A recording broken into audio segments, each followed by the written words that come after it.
오늘 제가 말씀드릴 거는 최근에 좀 좌파 진영에서 만주에서 있었던 일이 오늘날 우리나라에서 벌어지는 게 여러 가지 문제와 연결되어 있다라는 식의 얘기들을 많이 하고, 그런 것을 퍼뜨리는데 결정적인 역할을 한 책들이 있습니다. 그래서 그 책들의 내용을 중심으로 제가 만주를 어떻게 봐야 되는지, 그 책들이 의도적으로 실제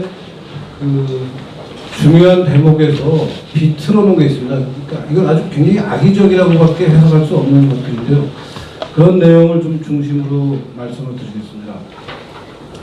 우선 그 발제문 9페이지에 보면은 만주국이라는 게 1932년부터 45년까지 약 13년간 이제 한반도 북쪽에 소련하고 중국 사이, 몽고 사이에 사실 영토로 보면 엄청나게 큰 영토를, 실제 인구가 한 3천만 정도 된 것 같습니다. 그 당시 이 지역에 살던 주민들의 숫자가 한 3천만 정도 되는 인구를, 그 당시 우리는 한반도가 전체 합해서 2천만도 안 됐을 때니까 굉장히 큰 국가였고, 또 자원이 많은 국가였고, 그런 나라가 실제 여기 섰고, 그게 쓰는 과정에는 일본이 일부러 세웠죠. 아주 일본의 일종의 위성국가, 괴뢰국가라고 볼 수 있는데요.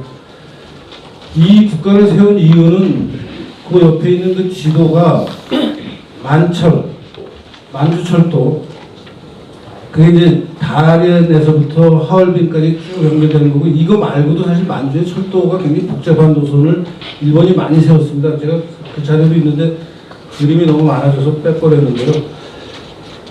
그 한반도에서 이제 부산에서부터 신의주까지 철도가 연결이 되고, 또 거기에 X자로 저 북쪽까지 한반도를 X자로 양쪽을 다 연결했으니까, 그런 철도를 건설한 게 일본 제국, 당시 일본 제국이었고, 또 우리나라는 식민지가 이미 됐고, 이제 만주도 일본이 좀 자기들 원하는 대로 이걸 요리를 하고 싶은데, 이제 다른 강대국들이 그걸 잘 인정 안 해주니까, 청일전쟁 1895년인가요?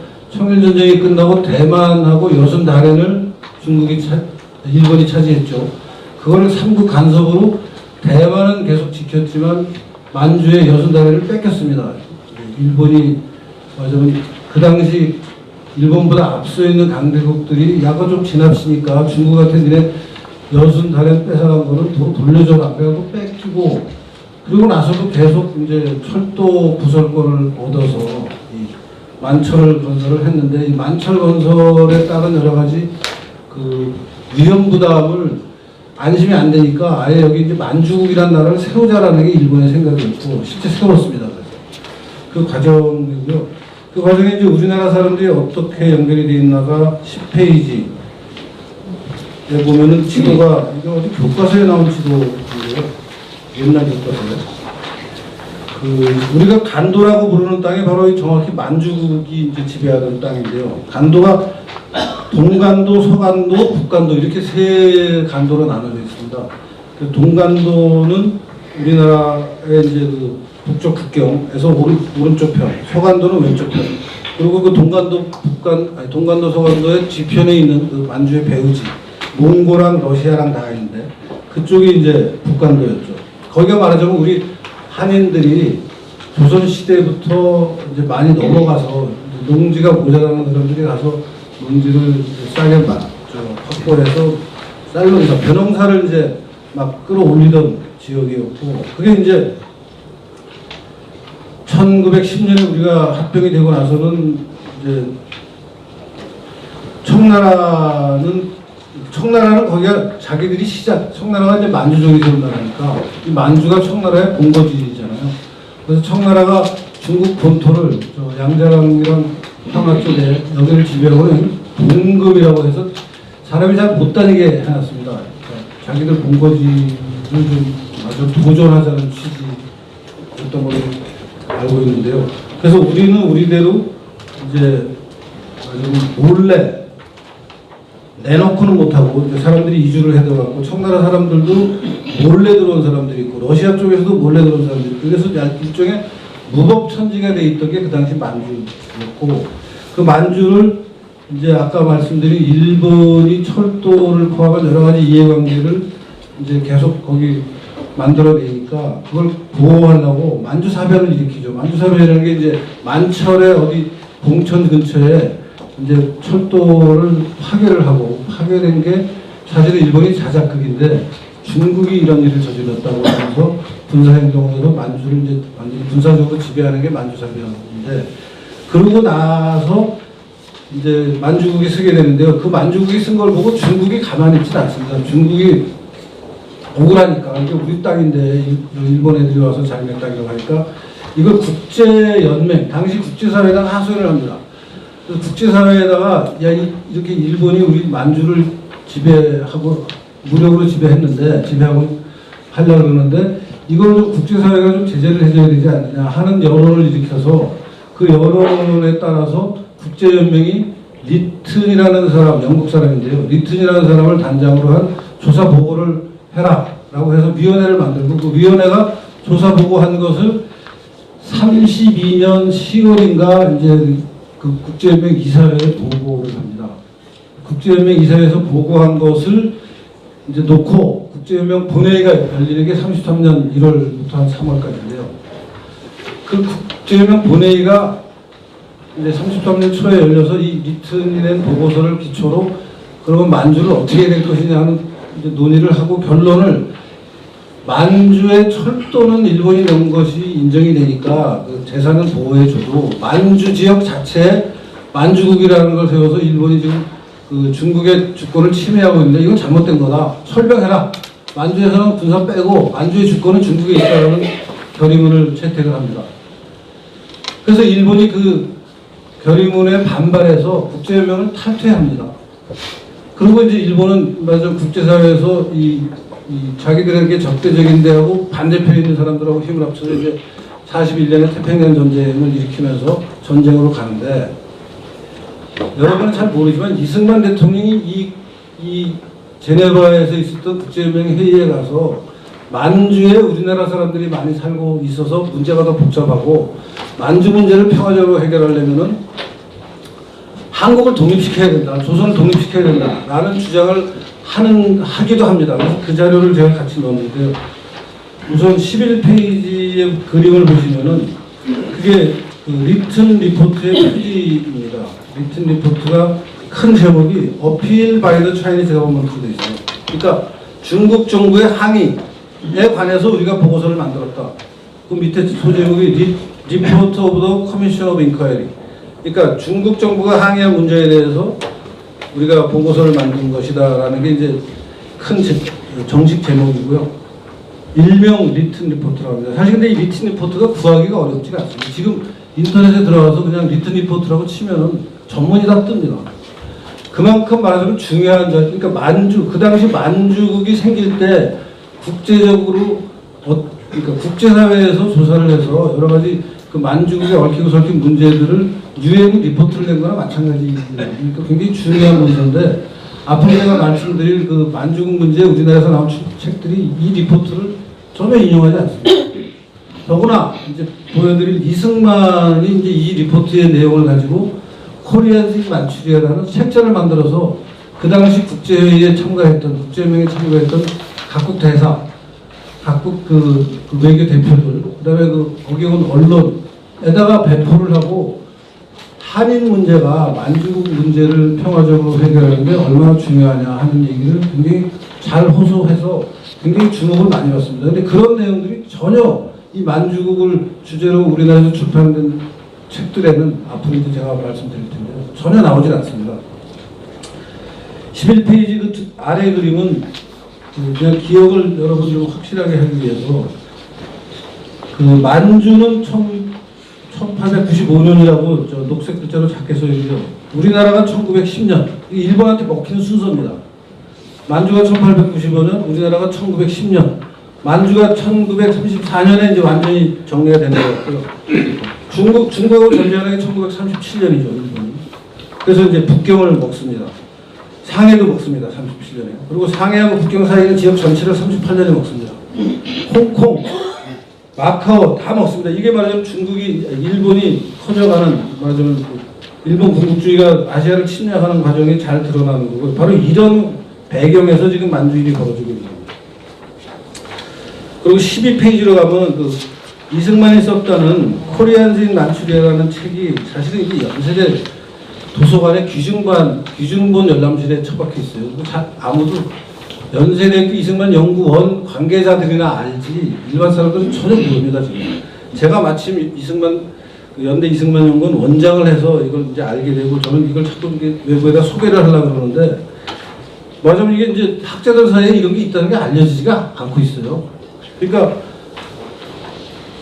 그리고 이제 또 이승만을 싫어하니까 아는 사람은 아는 대로 이승만의 역할을 이제 홍보해주기 싫으니까 아예 언급을 안 하고 이승만을 좋아하는 사람들은 이에 관한 글을 안 쓰고 뭐 하여튼 이상한 상황이 돼서 이승만 대통령이 독립운동할 때 이런 역할을 한 것을 아무도 모르고 있습니다 지금. 근데 이 그림을 보면 이게 한 34페이지 되는 책자인데요. 제목이 이제 이 코리안즈인 만추리아이고 일부러 제가 그래서 그 목차를 다 집어넣었습니다. 목차의 내용을 봐야 책에 어떤 내용인지 아니까. 그래서 머리말부터 시작해서 쭉 목차가 나오는데 만주가 혼란한 원인이 뭐냐? 한국 문제와 만주 문제는 분리가 불가능하다라는 설명을 하고 있고 이승만이. 사람들이 얼마나 살고 있는지 중요하다. 초기에 간 사람들, 그러니까 아까 말씀드린 우리가 합병되기 전부터 가서 합병되고 나서도 계속 만주를 갖고 30년 만주국이 생기고 나서는 또 특히 만주가 완전히 엘도라다 같이 새로운 신천지가 돼서 돈 벌러 가는 사람, 뭐 농민들이 땅을 찾아서 가는 사람들, 뭐 군인이 되기 위해서 가는 사람들이 막 엄청나면서 마지막 1920년대에 우리나라 사람들이 동경에 가서 새로운 문물을 배우려고 막 동경 유학생이 넘쳐나듯이 1930년대가 되면 우리나라 그 당시 젊은 사람들이 만주에 가서 새로운 문물을 배우자라는 게 유행을 했습니다. 그래서 최근에 이제 만주로 간 사람들에 관한 얘기. 그 다음에 이주를 하는 원인이 뭐냐 이제 말씀드린 여러 가지 이유들이 있죠. 그리고 이제 우리나라 농민들이 벼농사의 북방 한계선을 계속 끌어올리는 게 바로 이 만주에 가서 하는 것이고요. 그 다음에 한국 사람들이 일본에 대해서 갖고 있는 증오의 배경, 그 다음에 중국 사람들에 대한 태도, 그 다음에 또 일본을 만족시키려는 중국의 노력. 말하자면 일본이 힘이 세니까 그 당시 중국이 일본의 아부를 엄청 해냅니다.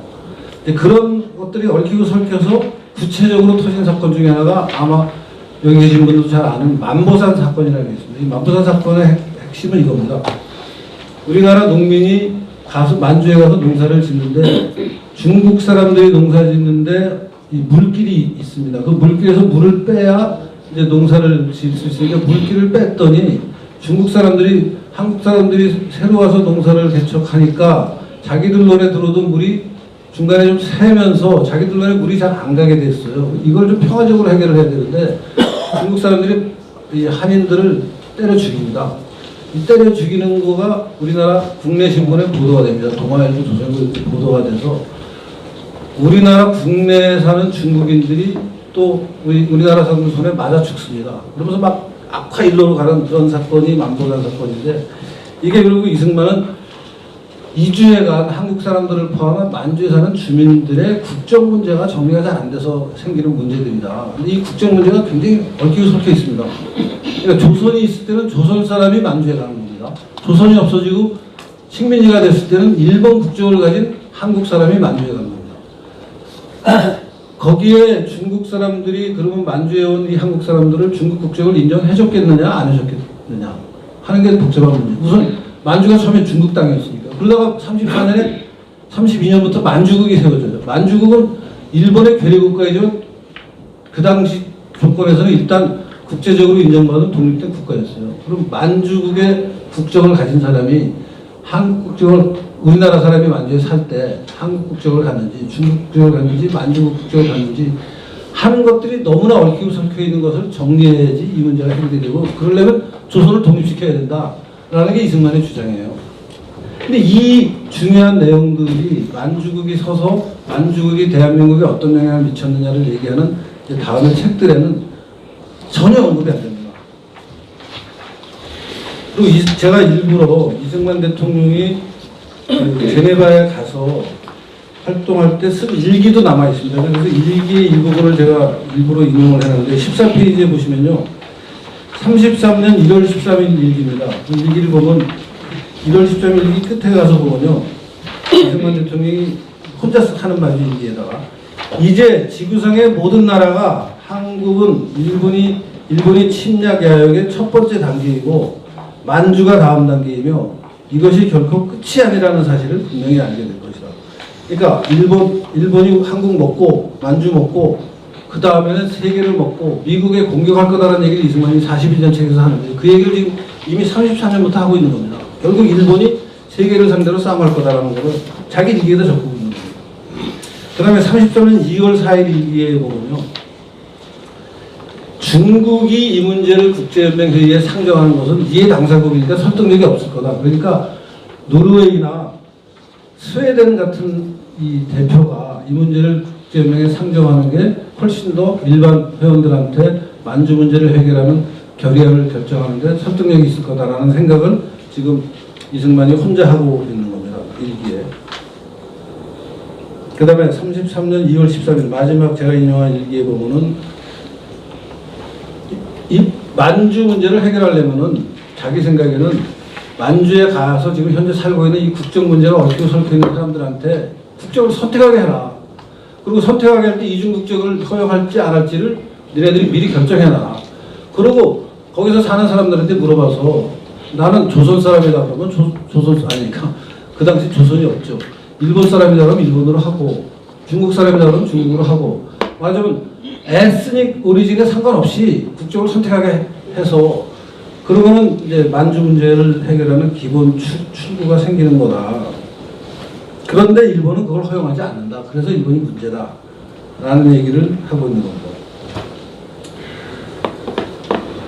그 다음에 또 이 만주를 이해하는데 중요한 게 이 자유시 참변이라는 건데, 그러니까 1910년 우리나라가 이제 일본의 식민지가 되고 1919년 3.1운동이 벌어집니다. 그리고 1919년 3.1운동의 기운이 전 세계로 퍼지면서 상해의 임시정부도 생기는데 만주에서도 3.1운동을 기운을 이어받아서 이제 독립을 좀 하자 그러는데 이제 만주를 중심으로는 무장 투쟁이 굉장히 활발해집니다. 그래서 아시다시피 청산리 전투, 봉오동 전투가 1920년에 벌어진 전투, 실제 무력으로 일본과 싸워서 마지막 군사적인 성과를 얻은 거는 그 두 전투가 가장 대표적인 겁니다. 그 이후에 이 만주에서 있었던 여러 가지 무장 투쟁에 관한 얘기들은 예컨대 북한이 자랑하는 부천보 전투 같은 것은 사실은 굉장히 소소한 마지막 일종의 희화적으로 얘기하면 주유소 습격 사건 같은 사건들인데 이것을 이제 북한은 굉장히 지금 그 만주에서의 그 독립군의 활동을 이어받은 국가가 이제 우리나라다라는 식으로 하면서 독립운동에 엄청난 그 자랑스러운 전통을 이어받은 국가라고 하는데 사실은 이 자유시 참변이라는 것을 이해하면은 그 20년대 이후에 만주국이 설 때까지 그리고 만주국 서고 나서도 만주국 치하에서 독립운동을 한다는 게 얼마나 어렵고 황당하고 불가능한 일이었는지를 알게 되는데요. 그 첫 번째가 이제 자유시 참변인데 지도가 잘 보여집니다. 제가 조선일보 기사에서 따온 지도인데요. 그러니까 봉오동하고 청산리에서 이제 엄청 그 독립운동이 활발한 독립투쟁을 했죠. 그랬더니 일본이 가만히 있겠어요. 이제 관동군을 투입해서 이 독립군들을 엄청 토벌을 합니다.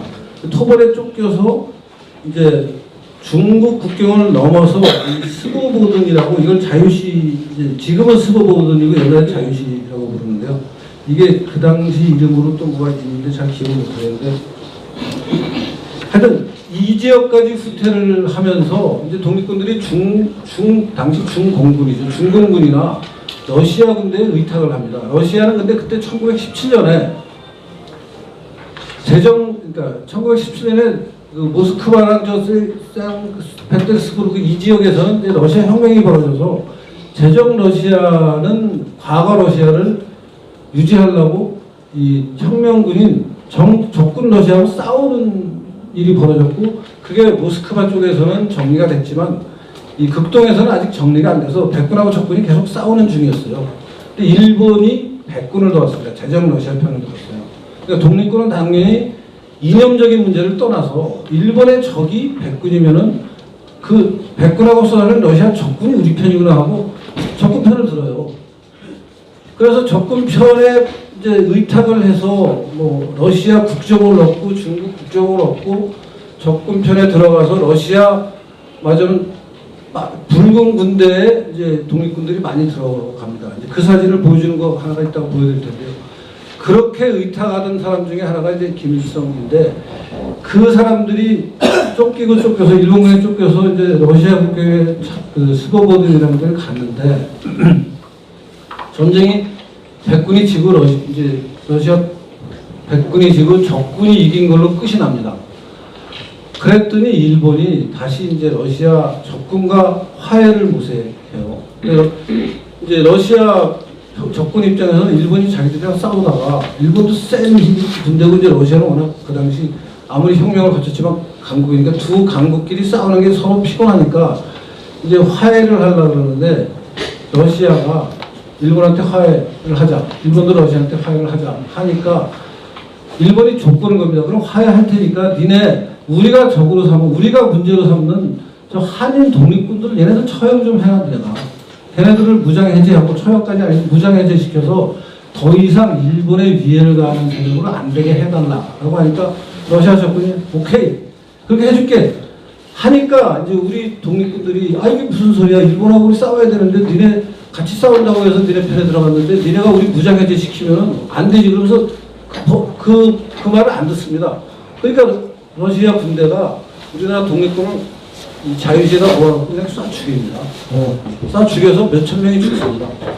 그러고 나서는 이제 독립군의 무장투쟁이라는 게 흐지부지돼서 이 자유시 챔피언 이후에 20년대, 30년대 만주에서 무장투쟁이라는 건 막말로 얘기하면 그냥 가장 우리가 속되게 표현하면 그 만주에 뭐 비적질한다는 그런 분위기로 가는 이제 계기가 되는 게 이 자유시 참배이거든요. 이걸 잘 아셔야 되고 이러고 나서부터는 만주가 이제 일본의 완전 치안의 통제에 자리를 잡으면서 일본 자본이 들어가고 철도를 계속 건설하고 여러 가지 그 맞으면 치안의 불안한 요소가 해결이 되면서 맞으면 당시 최고의 국제적 경제가 부밍하는 장소로 바뀝니다.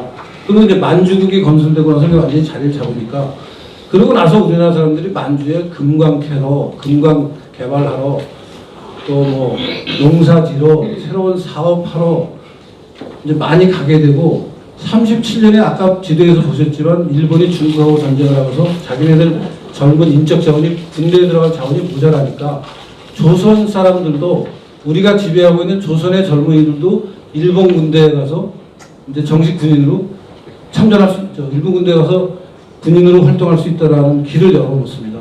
그래서 우리나라 사람 젊은이들이 엄청 일본 군대에 많이 지원을 합니다. 지금 야스쿠니 시세에 가면 그런 사람들의 이름들이 쭉 써 있습니다. 그 중에 한 사람이 박정희예요. 그때 이제 1939년에 39년이니까 만주국의 후반부죠. 39년에 문경에서 교사 생활을 하다가 이제 드디어 한국 사람도 조선 사람도 일본 군대에 갈 수 있는 길이 열리니까 원래 박정희는 어릴 때부터 군인을 하고 싶어 했던 사람이 군대 지원하러 가고 이제 이왕 같은 데 갈 거면 장교로 가야지 하면서 이제 만주군관학교에 지원을 하게 되는 거죠. 그래서 간 사람이 박정희고 그 박정희가 이제 만주군관학교에 갔다라는 것을 가지고 지금 뭐 완전 친일파의 증거라고 난리들을 치는데 그걸 어떻게 해석할 거냐 하는 문제도 좀 생각을 해봐야 되는데요. 그거로 가기 전에 만주국과 지금 대한민국의 관계를 굉장히 요새 그 학자들 사이에 연구를 많이 해서 대표적으로 우리나라에 지금 알려진 책 3개를 제가 여기 그 표지를 보여드리는데요. 16페이지 보시면은 한석정이라는 쓴 만주무돈이라는 책이 있어요. 이게 2016년에 나온 거고 그 다음에 미국 학자가 영어로 쓴 카터 에커트라는 굉장히 미국에서 한국학을 하는데 굉장히 유명한 사람 중에 하나입니다.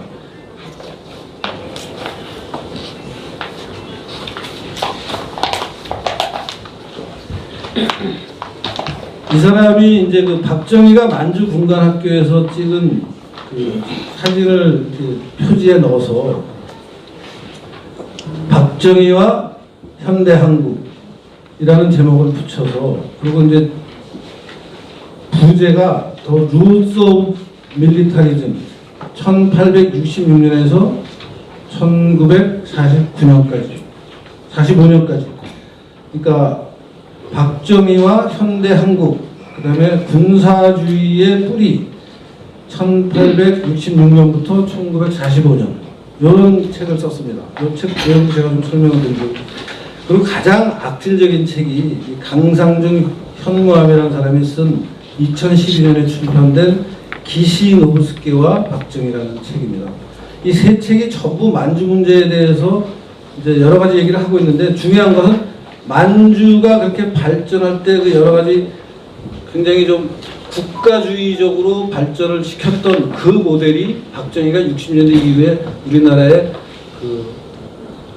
우리나라에서 우리나라 경제 발전을 시켰다는 바로 그 모델이다라는 사실 자체는 다 세 책이 인정합니다. 근데 그것을 만주모던을 쓴 한석정은 약간 그 폴리티컬 코렉트니스라고 우리가 얘기하는 PC적인 분위기에서 얘기를 해서 뭔가 하여튼 그 남성 위주의 군국주의 문화가 만주에서 시작돼서 60년대 박정희 때까지 연결이 됐다고 해서 그걸 굉장히 페미니즘적인 시각에서 그 비판적으로 쓰고 있는데 약간 좀 어이가 없습니다. 뭐 하여튼 페미니즘 가지고 이걸 쓰는 게 너무 어이가 없고, 두 번째는 이제 카터 에카트는 비교적 중립적으로 씁니다. 실제 그 당시에 만주국의 그 군사주의적인 모습이 박정희가 밀리턴트한 어떤 그 아주 밀리턴트하게 근대화를 추구하는 거하고 연결이 되어 있다는 것을 특별히 비아냥거리는 건 없지만, 다만 이제 이 군사주의적인 전통이 그때 생겨서 남한을 이렇게 근대화시킨 데 굉장히 큰 역할을 했다라는 얘기를 하고 있고요. 이 기시노브스키와 박정희라는 강상중 현무암의 쓴 책은, 여러분 어느 날 갑자기 우리나라에 귀태라는 박근혜 대통령이 태어나지는 말아야 했을 대통령이라고 하면서 막 광화문 촛불할 때 국회 이런 데 막 이상한 그림 그려가지고 그 산부인과 그림 이상한 그림 그려서 귀태라는 말을 많이 썼는데, 그게 다 이 책에서 나온 말입니다. 그리고 귀태라는 게 사실은 알고 보니까 그 실바 료토라는 일본에서 엄청 유명한 작가고요.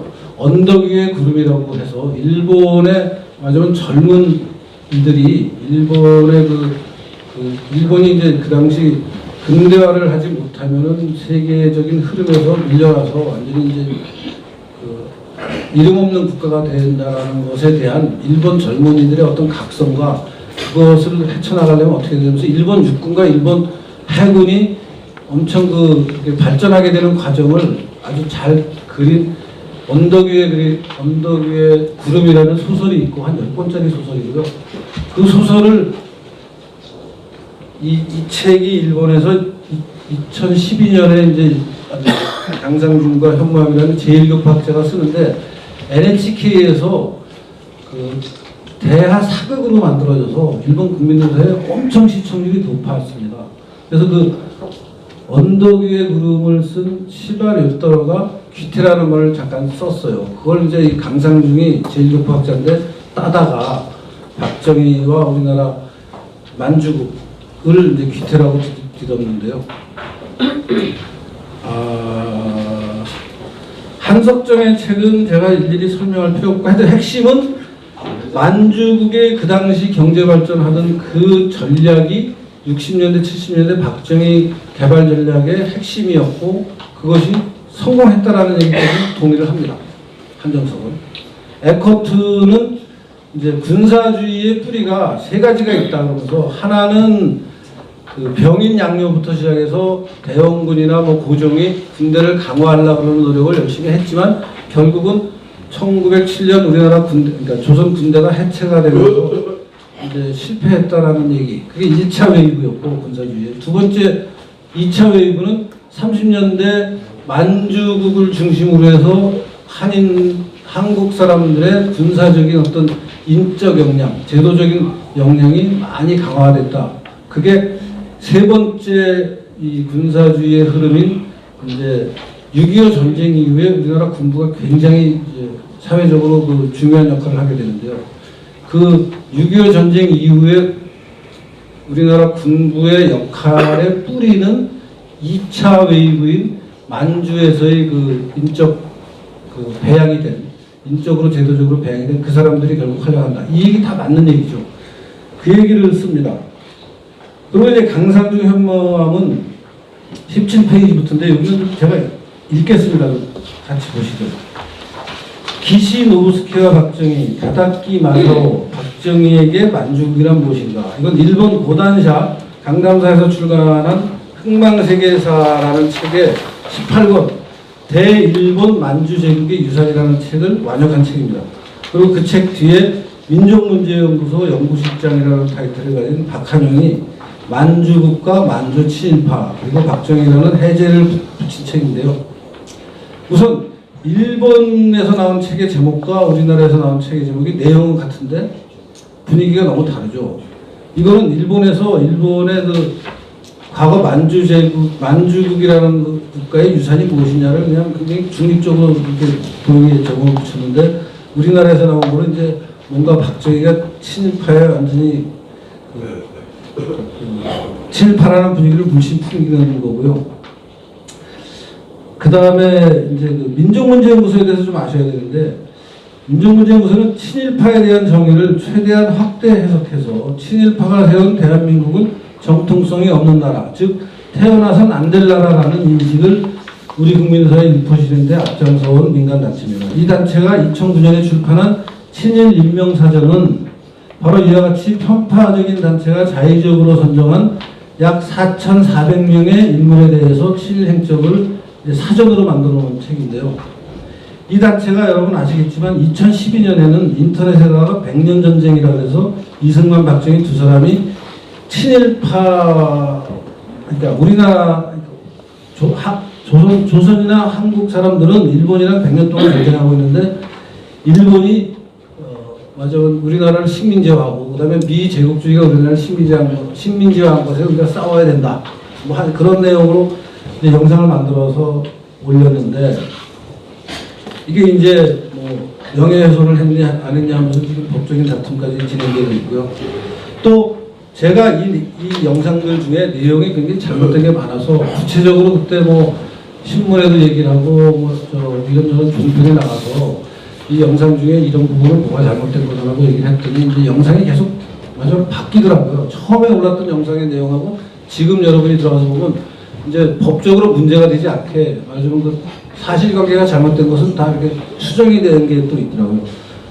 하여튼 그런 이제 좀 근거 없이 사실에 기초하지 않은 친일파를 확대 해석해서 그 친일파 때문에 우리나라는 태어나지 말아야 될 나라라는 식의 인식을 퍼뜨리는 단체가 있는데 사실 친일파 문제를 우리가 그나마 가장 인정할 수 있는 것은 노무현 정부 때 친일 반민족 행위 진상규명위원회라는 위원회가 만들어져서 이 위원회가 1차, 2차, 3차에 걸쳐서 그 시기별로 친일한 사람들을 정리해놨습니다. 그리고 전체 숫자를 합치면 약 1000명 정도의 사람을 그 명단을 만들어놨습니다. 이게 그나마 그래도 국가가 인정한 권위를 가지고 민간의 여러 전문가들을 불러들여서 이제 같이 저쪽 편 이쪽 편이 같이 의논해서 한 1000명 정도를 우리가 지금이라도 친일파라고 부르자라고 하는 건데 이 숫자보다 4배 이상 많은 숫자를 튀겨놨고 그 숫자에 이제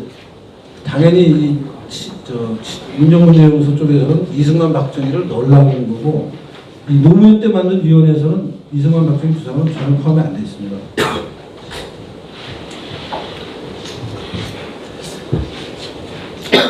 19페이지로 가겠습니다. 맨 위에요. 이 세 책은 모두 공통적으로 만주국이 사회준출의 기회가 막힌 식민지 조선의 젊은이들에게 하나의 신천지와 같은 역할을 했다고 설명하고 있습니다. 그래서 아까 말씀드린 대로 그 중일전쟁이 시작되면서 박정희가 갔고 근데 박정희를 기술하는 방식이 이제 이 세 책이 너무 다른 것을 좀 말씀을 드리겠습니다.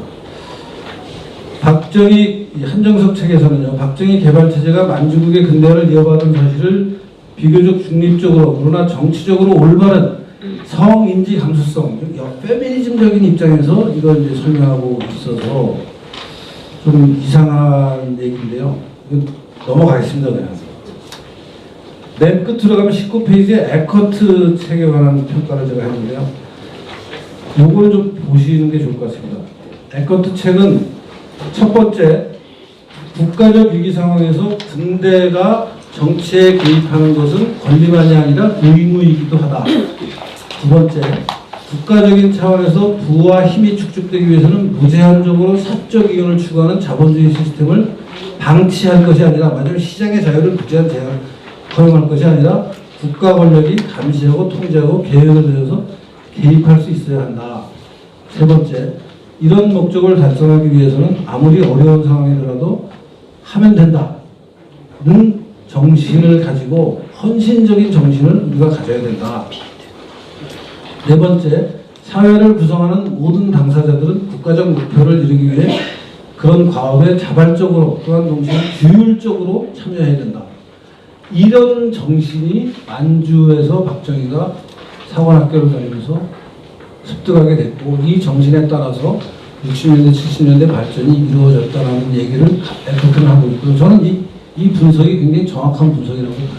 물론 요새 아주 리버럴한 자유주의자 입장에서, 리버럴한 시장주의자 입장에서 보면은 이거 좀 너무 지나치게 국가주의적이 아닌 해석, 국가주의적인 그 해석을 하는 거 아니냐는 해석을 할 수도 있겠지만, 박정희를 그래서 저는 시장주의자라고 얘기할 수는 없다고 생각합니다. 박정희는 국가주의자고, 국가주의적인 입장에서 나라를 발전시키기 위해서 시장이 필요하면 시장이 해라.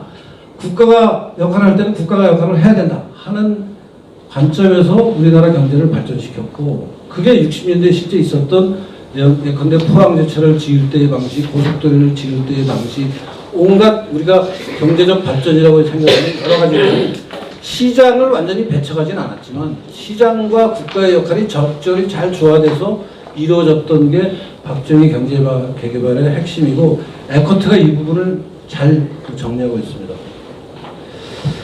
문제가 가장 심각한 것은 강상중 현무암의 책입니다. 이 책은 전후 일본과 대한민국의 지도자가 떠올라 두 나라를 발전시키고 또 서로 협력하게 만드는데, 이 두 사람이 65년 한일 국교 정상화 때 서로 만납니다.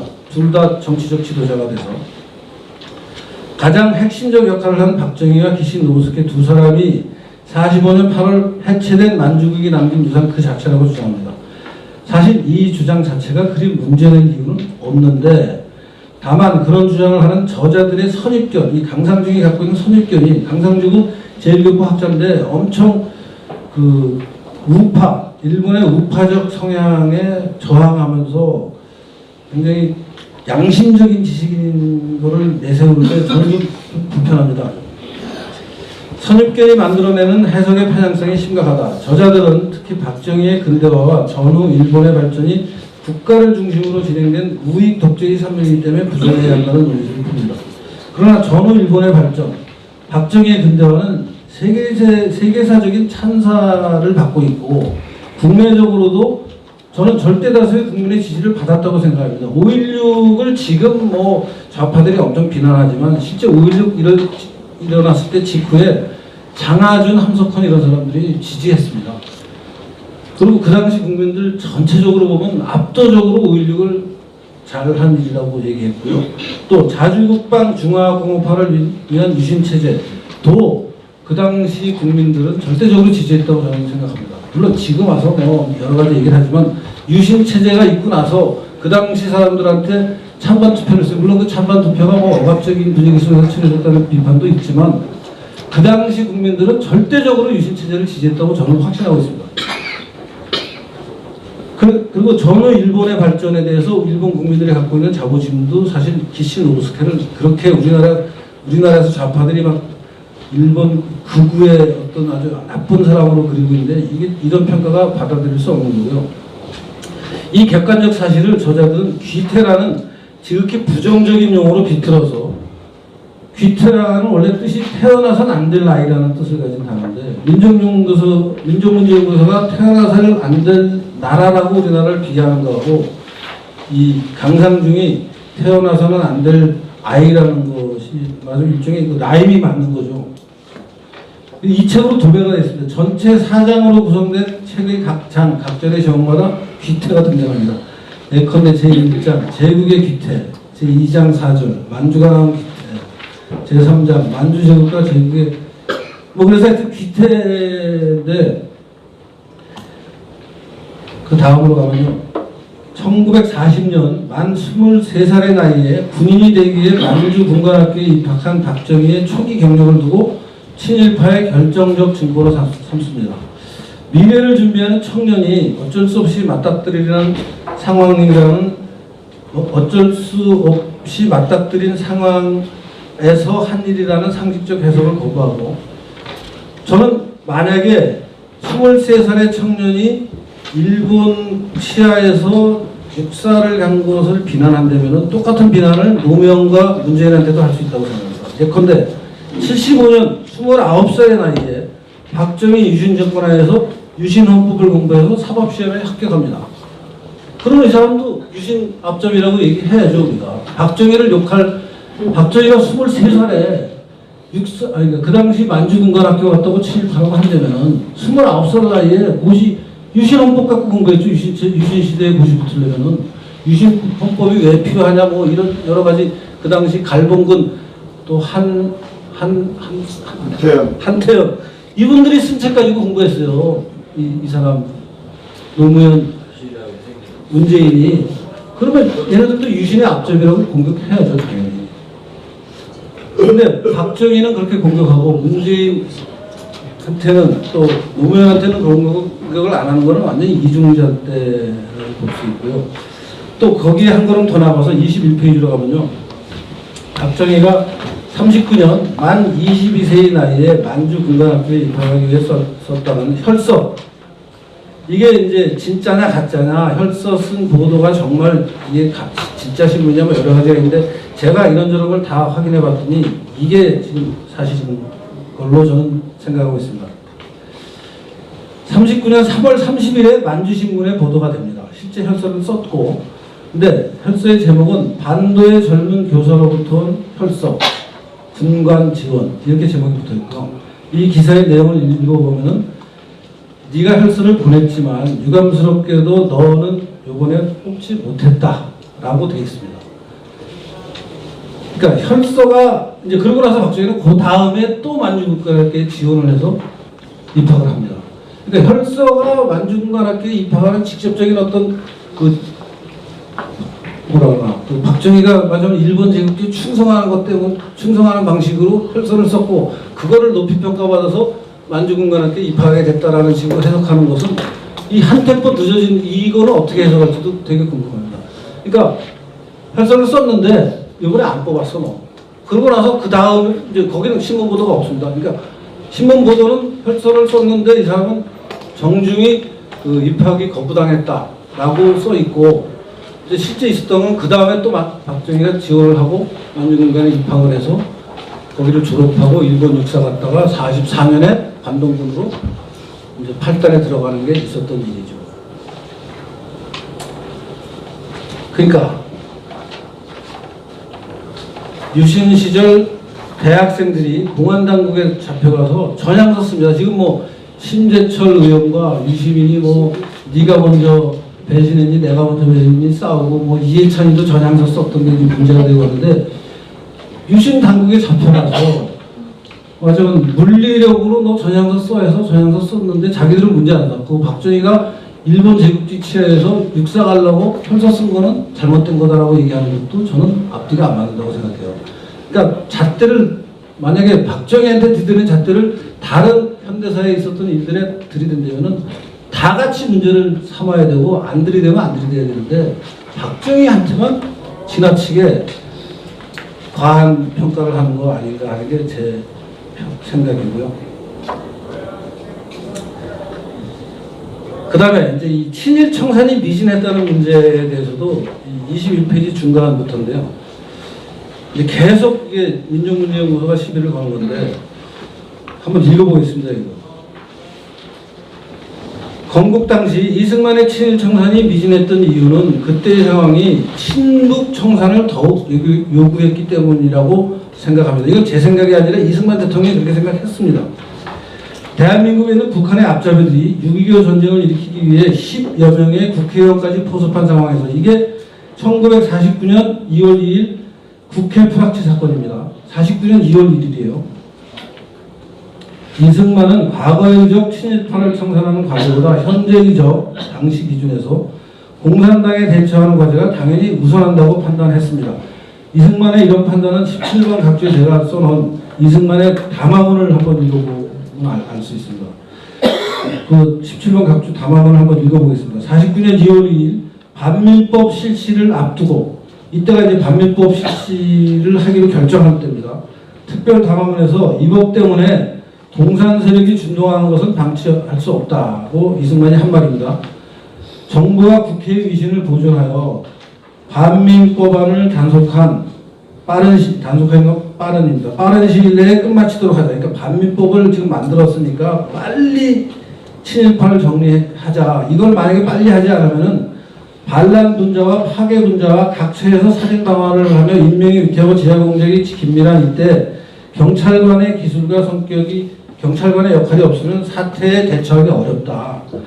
그러니까 그리고 반민법을 아주 빨리 정리해서 너무 지나치게 이 문제를 가지고 계속 혼란을 만들지 말고 반민법을 지금 하니까 우리나라에서 빨리 정리하자는 얘기를 했는데 다시 본문으로 가겠습니다. 만약 이승만에 의해 반민특위 활동을 뒷받침하던 특경대가 49년 6월 그리고 반민특위 자체가 49년 10월에 해산되지 않았다면 분명히 친일청산은 계속해서 오늘은 이광수 잡아왔다 내일은 최남선 잡아왔다 이러면서 계속 신문에서 떠들면서 나라 전체가 그 문제로 시끌벅적할 겁니다.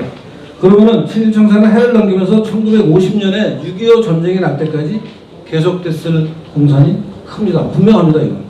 그러니까 이승만이 반민특위를 빨리 끝내는 노력을 하지 않았으면 49년 여름까지 난리를 치다가 49년 가을부터 이승만의 노력으로 반민특위가 약화됩니다. 그러고 나서 그 다음에 6월에 6.25 전쟁이 나는 겁니다. 그렇다면 대한민국은 1950년 6월 시작된 전쟁에서 9월에 인천 상륙작전도 해보지도 못하고 대구와 부산까지 북한군에 내주면서 지도에서 사라졌을 겁니다. 친일 청산하다가 나라를 빼앗기는 것을 바라지 않았다면 대한민국 국민이 이승만의 선택을 저는 비난할 수 없다고 생각해요. 바로 이런 맥락에서 50년 4월 소련으로부터 6.25 전쟁 나기 2달 전이죠. 남침 전쟁에 대한 승인을 받기 위해 김일성이 박헌영과 함께 모스크바를 방문했을 때 그 당시 박헌영은 남노당 총책입니다. 박헌영이 스탈린에게 했다는 발언이 바로 이겁니다. 북조선에서 첫 신호를 보내면 남조선 인민들이 집단적으로 봉기할 것이라고 말해서 남침 전쟁의 필요성을 설득했습니다. 이게 다 문서로 다 확인되고 있는 겁니다, 지금. 근데 기시노부스케와 박정희에 대해서 굉장히 비난하는 책을 쓴 강삼중은 이런 사실을 아예 들여다보지가 않아요. 그리고 계속 친일파 청산이 미진하다고만 얘기하고 있는 거예요. 제가 보기엔 이건 균형 있는 감각이 없고 외눈박이고 그냥 대한민국을 비난하기 위한 비난을 계속 하는 거라고 생각합니다. 네. 그 다음에 이제 만주국이 대한민국 근대화의 모체다라는 것은 사실은 만주국뿐 아니라 일본 식민지를 거치면서 우리나라의 근대화가 발전됐다라는 논의를 우리나라에서 지금 엄청 많은 사람들이 얘기하고 있습니다. 가장 대표적인 분이 서울대학교 경제학과 출신의 이용훈 교수고, 이용훈 교수의 낙성대 연구소에서 이런 관련된 전문 학술 논문은 물론 대중보급력 책 굉장히 많습니다. 가장 대표적인 거 제가 몇 개만 썼는데요. 호리라는 사람이 한국 근대의 공업화라는 게 말하자면 일제시대부터 시작됐다는 얘기를 썼고, 미국에 있는 마이클 로빈슨, 신기록은 스탠포드 교수입니다. 한국이 식민지로부터 근대적인 발전을 시작했다라는 책을 영어로도 썼고 우리말로도 썼고요. 카터 에카트, 아까 소개한 그 사람인데, 제국의 후예, 이게 뭐냐면 병성방직이라는 게 일본 제국주의가 만들어놓은 시장에서 돈을 번 기업이다 라는 얘기를 쓴 책인데요. 그 다음에 저도 하여튼 이 관련된 글을 하나 썼고, 윤해동이라는 사람은 김용섭 교수가 내재적 발전론에 대해서 이게 잘못된 거다. 우리나라가 내재적 발전론은 이겁니다. 조선이 자체적으로 자본주의적인 발전의 길을, 그래서 자본주의 맹화를 갖고 있었는데 일본 식민지 때문에 우리는 그 자체적인 발전의 길을 뺏겼다. 그리고 일본 식민지가 우리를 수탈해서 우리는 발전하지 못했다. 라고 쓰고 있는 겁니다. 근데 이 식민지 수탈론의 문제는 해방 이후에 우여곡절을 거친 다음에 60년대부터 비약적인 경제 발전을 하는데, 그러면 60년대 이후의 비약적인 경제 발전은 일본이 시킨 거냐 미국이 시킨 거냐. 내재적 발전에 따르면 미국의 식민지고 일본의 식민지였기 때문에 가능하다고밖에 해석을 안 해요. 근데 그게 내재적 발전론하고 지금 맞으면 오늘날 벌어지고 있는 경제 발전이 식민지적인 발전이다. 그런데 실제 우리나라가 지금 미국의 식민지라고 생각하는 사람 아무도 없잖아요. 지금 트럼프가 우리 보고 니네 방위금 더 내라고 지금 이제 하소연하고 있는 나라가 됐어요. 돈을 벌어가지고. 미국이 우리나라에 니네 군사비 이제 돈 좀 더 내야 되는 거 아니냐 하는 얘기까지 하고 있는데, 지금 우리나라를 미국의 신식민지라고 보고 있는 이 관점이 지금 아직도 이 민족문제연구소가 갖고 있는 게 너무 어이가 없는 거죠. 그리고 이런 얘기 하는 게 미국의 맞습니다. 이 아처 콜리라는 사람이 2004년에 쓴 책의 제목을 보면요.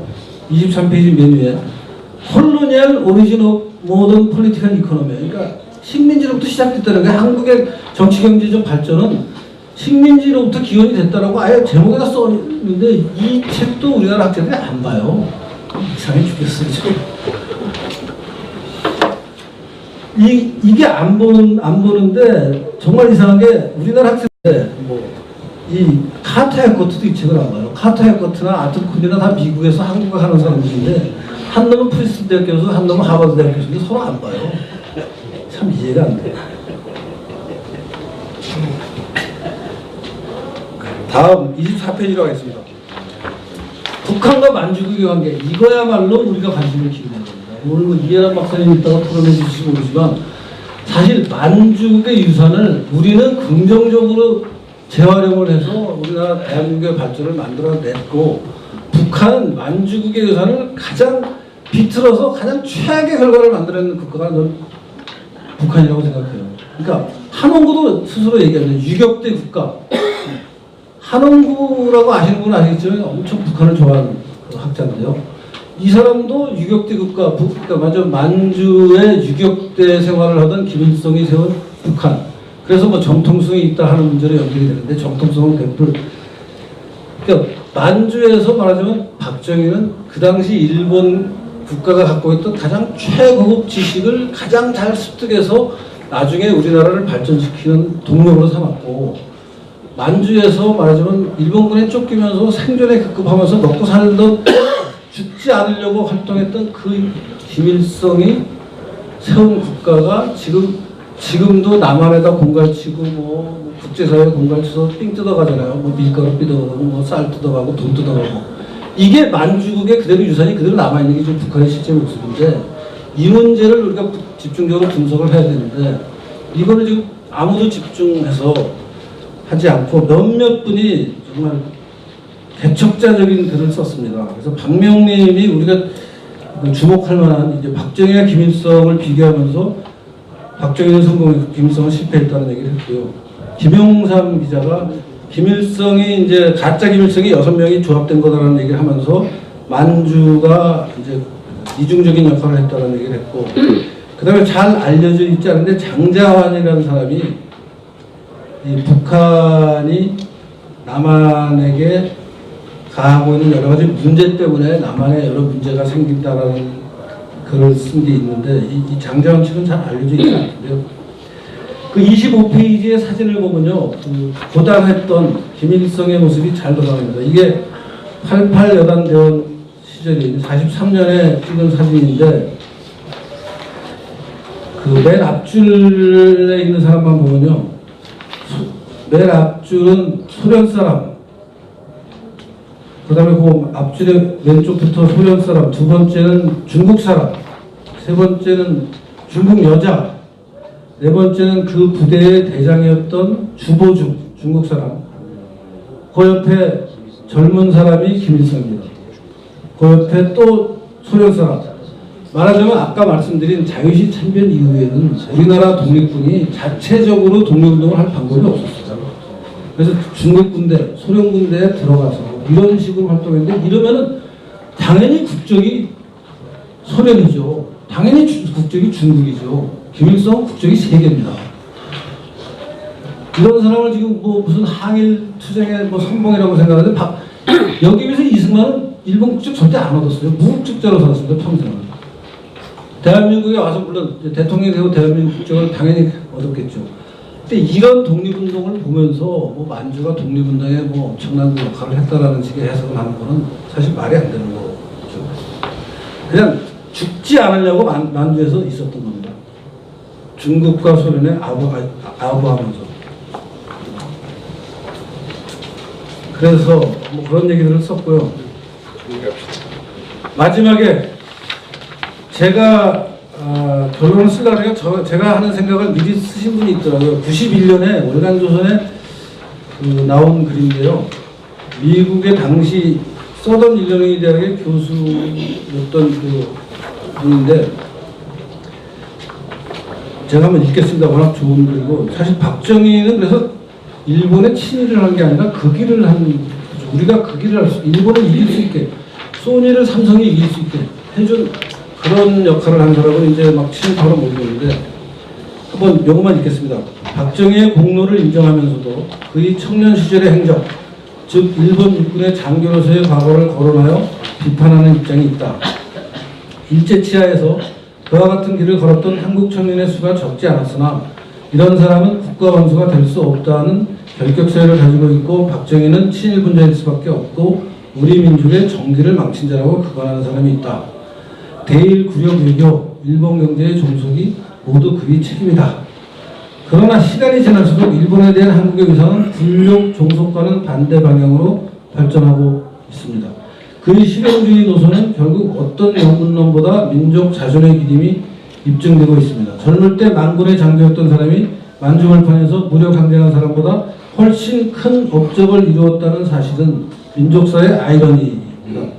젊었을 때의 행적으로 한 사람의 생애와 업적을 평가하는 것이 무모한 일이다. 이 시점에서 박정희를 적극적으로 평가하는 것은 누구를 위하게 되는가? 아직도 군사문화가 완전히 청산되지 않은 상황에서 누구를 도우려고 박정희를 칭찬한가?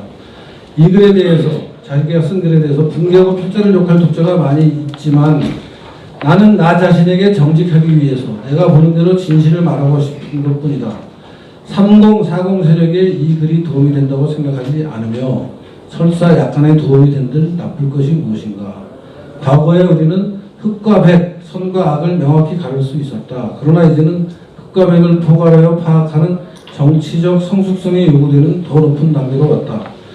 지난날 우리에게 용기와 희망을 불어넣어주던 양심 인사들이 민주화가 시작된 이래 보여온 치졸무쌍한 작태도 볼만큼 받고 독재자들의 큰 업적들이 새삼 돋보이는 것 또한 사실이다. 이것이 독재의 회귀를 원하는 마음과 아무 상관이 없는 것임은 말할 것도 없다. 박정희에 대한 올바른 평가 없이는 우리는 자기 기반 속에 한동안 헤매게 될 것임을 지적하고 싶다. 활자로 된 글은 영원히 남는다. 나는 이 글로 두고두고 욕을 먹겠다. 라고 91년에 쓰신 분이 있는데요. 사실 오늘에 벌어지는 상황을 30년 전에 이미 내다본 분이고 저는 이분이 얘기한 대로 그 등선평이 얘기한 대로 검은 고양이건 흰 고양이건 우리가 발전하는 데 도움이 되면은 만주국 아니라 일본 육사의 정신도 본받을 거 있으면 본받아야죠. 그래서 우리가 발전해서 발전의 경쟁 상대인 일본과 미국을 따라잡고 이기고 있는 중간인데 이것을 친일파라 그러면서 욕하는 사람들의 정신세계를 저는 이해할 수 없습니다. 네, 에서도 중요한 그런 일관이 그런 내용인 것 같습니다.